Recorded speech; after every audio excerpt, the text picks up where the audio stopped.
Hi, I'm Megan. And I'm Olivia. Today we are going to be hosting the first ever FXU TV Bulletin. This is the first of many in which we aim to keep you updated weekly about our student union. In store today we have the newly opened Wood Lane Campus Bar, talks with the Green Living Society about their new social space, an interview with the FXU Student Experience President Sarah Redmond, and finally looked into the disbanding of the FXU Faith Committee. But first up, we're at the newly set up bar on Wood Lane campus, which sells the infamous Jubel beer crowned winners at the World Beer Awards this year. It also plans to hold regular events, like this week they hosted Quiz Night.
Ali Edwards, I'm the FXU Founder President. It is essentially a trial. We don't have a date for if they'll finish or anything like that. Basically, we're just seeing how every week goes, and then we're going to decide what is the best option for this campus. At the moment, we're finding that people are just kind of having a drink after they finish and leaving. So it might be the case that it's just a bar from 5 till like 5:30, but we'll just see. Have regular events going. It's basically finding the students to do it at the moment, so we're going to start relying on some societies a bit more. At the moment it's just me. We started off with a pub quiz. We're going to have talks from some lecturers next week, and hopefully maybe an open mic night at some point, so TBC. So I wouldn't necessarily say it came as a complaint of disparities, however it came as a complaint that there wasn't enough happening on this campus, which I completely agree with and was on my manifesto when I ran. So it's kind of more just a reaction to provide something for the students down here. But I'd say this is more, from the vibe, it's more just a place to go get a drink after you finish your work and it's close by. Students have been warned by police about the dangers of walking home via the A39 Penny bypass. This week, 2 students were hard to spot by drivers as they did not have the correct reflective clothing to be seen on the 60-mile-per-hour road, leading to grave concerns from the community. This coming just months after a fatal crash on the same piece of road. Next, we talk with FXU Student Experience President Sarah Redmond, talking about her role in FXU, Why Not Wednesdays, and how societies are going this year. You join me here with FXU President or Student Experience, Sarah Redmond. Hi, yeah, good to be here. So we'd like to start off by asking you, what is it you do at FXU? Cool, yeah. So my role at FXU includes working with all of our societies, sports clubs and volunteering projects. So we have about 150 groups in total, which is really exciting.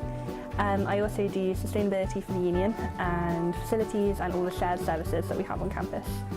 So that's the bar, the shop and all the cafes. Sounds like you're pretty busy then. Yeah. Sure, from what I understand, you're quite used to that because you used to be the society's officer. Yeah. I had a really busy third year, so I did lots of different things. I was on 3 or 4 committees and then had lots of external roles to the union as well. I really enjoy being societies officer and it really prepared me for my current job. It sounds like you're very well prepared for the job you've got ahead of you. Yeah, we'll see. It seems like you put a bit more on your workload this year because you are spearheading a new scheme of Why Not Wednesday? Why Not Wednesdays? Yes, yeah. It's a really cool scheme. So it started at the beginning of this academic year and it basically works to encourage engagement from students to utilise their Wednesday afternoons off, which they need for FAMS university students, and do something productive. So the whole tagline of the scheme is making them worthwhile. So we try to tie all our activities into our calendar of events. So for instance, for Wellbeing Week, which is in a couple of weeks' time, we've organised a yoga retreat. So that will take place on FAMS campus, and they go and do some yoga, and then they go for a walk along the beach at Gilly, walk round, and then they go to St Michael's Hotel and can use all the facilities there, and it only costs £5, so a bit of a win there. What would you say to some students who think they've lost out on an afternoon of teaching the classes because of this? Because in previous years I'm not sure that Wednesday afternoons were something that everybody had off, so Yeah. it seems like a loss of teaching time in some way.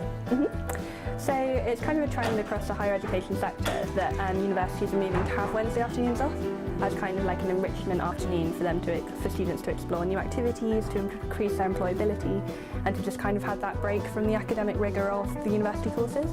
And it can basically just provide that sort of breathing space to either catch up on work, or if students are interested in alternative activities, then they can take part and make the most out of their university experience. Well, that does sound like something a lot of our viewers are going to enjoy and make the most of. Given that the Stannary has just done drinks deals on a Wednesday afternoon, Yeah. I'm not sure how that's going to come into the employability side. So the Stannary is now offering deals, so it's not just alcohol related, there are food deals and non-alcoholic beverages available as well. And it's just basically about providing that space for committees and societies to meet in the bar on a Wednesday afternoon, have a society meeting, and it's all about meeting new people, getting to know them. And studies that we've done have shown that engagement with activities actually increases retention figures for university students. So I think it's a pretty worthwhile scheme. Yeah, that does sound like it's going to have a reasonably positive effect on the university. We'll have to see in the later in the year how people will experience it. So you mentioned societies meeting up and planning and getting to know each other. How are societies doing so far this year? Yeah, they're doing really well. So we've had more societies than we've ever had before. So in total now we have about 150 groups. And we've got 9 new proposals coming in, so at our forum in November we'll be voting those in or out, depending on how the students feel about them. And really looking forward to all the events they're planning. Could you give us any previews of some of these societies that are trying to set up? So faith and culture societies are becoming increasingly popular. So we've got a couple of those coming through, and we're also looking to set up a societies committee. So those will be elected officers that will have different remits across the types of societies that we have, and they'll basically sit under the societies officer to support those groups. Okay, so how would that differ in some way to say if there's a faith society committee member, how would that differ to what the faith committee does at the moment? So we actually no longer have a faith committee, and so the faith committee was disbanded because it was felt that it wasn't an accurate way of looking at representation. So I'm sure Harry can tell you more about that, but Okay, well, we'll chase up with Harry that at some point. Wow, thank you for your time, and with that we'll go back to the studio. As mentioned in the interview with Sarah Redmond, FXU have disbanded their faith committee, which was meant to represent all of the various faiths of students on campus at the end of the last academic year. FXU have thus far declined our request to expand on their plans to replace the committee or its functions. In the past week, FXU has attempted to foster closer connections between members of the local community and students in an attempt to bring the often clashing groups together. This has been done by the expanding of their community warden programme in addition to a leafleting campaign. Next up, we headed over to Penryn campus to chat with the Green Living Society, who have been busy renovating the allotments and creating a newly formed meeting space for their members, which they can regularly enjoy.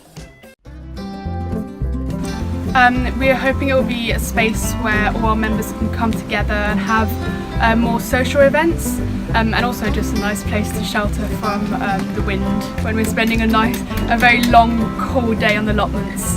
Okay, and what sort of stage are you at the moment? What process are you in the middle of? We're just starting to plant things now for the winter time, And how's the shed clearing going so far? It's actually going really well. We just started today and it looks so much better already.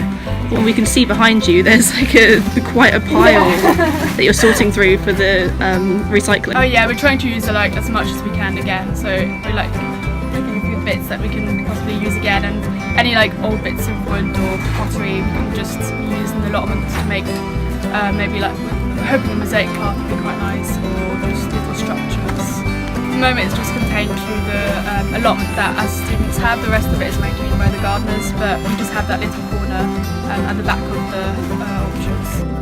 My name's Al, I'm one of the grounds team here on campus. It's going to be different kind of veg crops to grow throughout the year, and then people can harvest what they've grown later on in the summertime. We've now got this space, so this is the only space we have on campus that we can work with. Will the space be available to students from other societies or not in societies? For the moment, it is just for Green Living members, but of course, like, everyone's welcome to join. Excellent, thank you very much. This has been Megan for Truthful. And this has been Olivia for Truthful. Thank you for tuning in to our first ever FXU TV Bulletin. Watch out for many more throughout the year.